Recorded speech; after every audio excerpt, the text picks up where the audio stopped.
Student কেমন আছো? I hope প্রত্যেকে শুধু ভালো না ভীষণ ভালো আছো।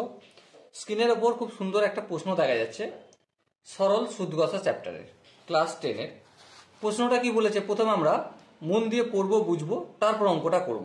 কি বলেছে দেখো, এক ব্যক্তি 2000 টাকা বার্ষিক 4% সরল সুদে একটি ব্যাংকে জমা রাখে, ওকে, এবং অপর ব্যাংকে 3000 টাকা বার্ষিক 14% সরল সুদে জমা রাখলেন। বেশ, ওই ব্যক্তি মোটের উপর সুদের হার কত? দেখো কোশ্চেনটা কি বলেছে সেটা আগে বুঝলাম, পড়লাম, এরপর কি বলেছে কি কি ইনফরমেশন পেলাম সেটা আমরা এখানে লিখব। যেমন এখানে আমরা দেখি দুটো ব্যাংক, এটা হচ্ছে ফার্স্ট ব্যাংক, প্রথম ব্যাংক, ওকে, আর এটা হচ্ছে সেকেন্ড ব্যাংক, ওকে। প্রথম ব্যাংকে সুদের হার কত? প্রথম ব্যাংকে সুদের হার মানে rate of interest equal to 4%। বেশ, বুঝলাম। আচ্ছা, প্রথম ব্যাংকে প্রিন্সিপাল অ্যামাউন্ট কত সেটাও বলা রয়েছে, কত? 2000 টাকা। বেশ, বুঝলাম। আচ্ছা, দ্বিতীয় ব্যাংকে সুদের হার রেট অফ ইন্টারেস্ট কত? 14%। বেশ, বুঝলাম। এবার দ্বিতীয় ব্যাংকে প্রিন্সিপাল অ্যামাউন্ট মানে আসলের পরিমাণ কত? 3000 টাকা। বেশ, বুঝলাম। এবারে ওই ব্যক্তির মোটের ওপর সুদের হার কত, এটা আমাদের প্রশ্ন দেয়া রয়েছে। দেখো একটা কথা বলি, এই সুদের হার গড় বা অ্যাভারেজ নির্ণয় করতে গেলে rate of ratio, rate of interest বা সুদের হার অ্যাভারেজ বের করতে গেলে আমাদেরকে প্রথম যেই কাজটা করতে হবে, এক বছরে কত টাকা সুদ পায় এখানে সেটা বের করতে হবে। তাহলে প্রথম ব্যাংক থেকে এক বছরে ইন্টারেস্ট পায় I equal to PRT by 100। হ্যাঁ, ঠিক।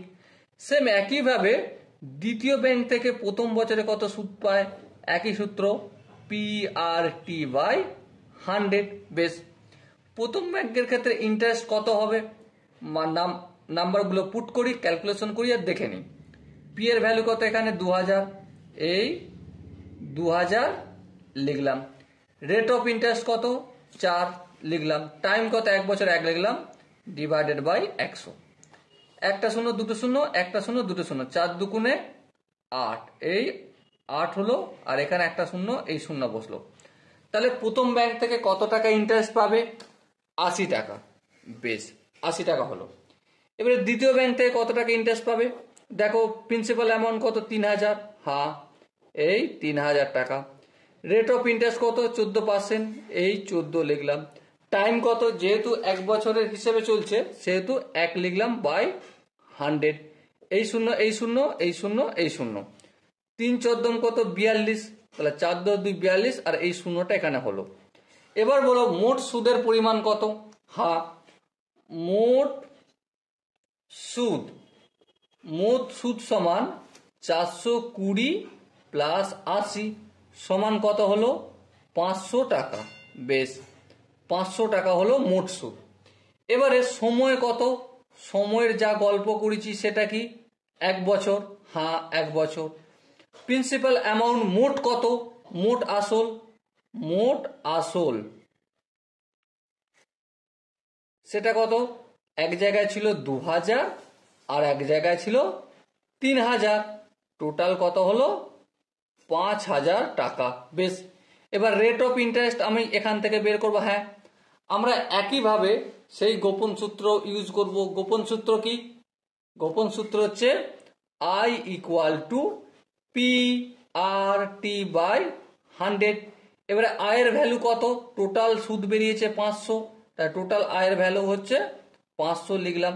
এবারে 100টা যদি সমানের অপোজিট দিকে যায় কি হয়ে যাবে?